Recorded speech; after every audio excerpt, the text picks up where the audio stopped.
రాజన్న సిరిసిల్ల జిల్లాలో రైతు మిత్ర సంఘం ఆధ్వర్యంలో కాటి రేవుల మహోత్సవం నిర్వహించారు.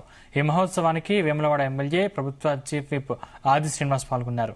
రేణుకెల్లమ్మ తల్లిని దర్శక పూజలు నిర్వహించారు. అనంతరం ఎడ్లకు ప్రత్యేక పూజలు నిర్వహించారు. అనాదిగా వస్తున్న కాటి రేవుల పండుగను నిర్వహించుకోవడం అభినందనీయమని ఆది శ్రీనివాస్ అన్నారు.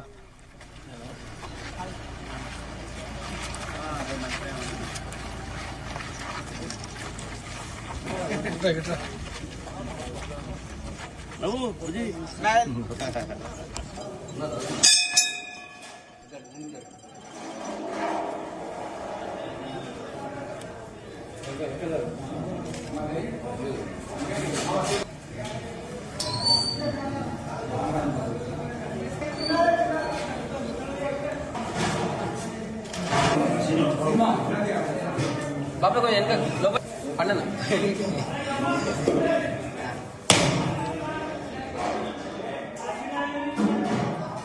కాదంటలేము పరిస్థితి చెప్పినాం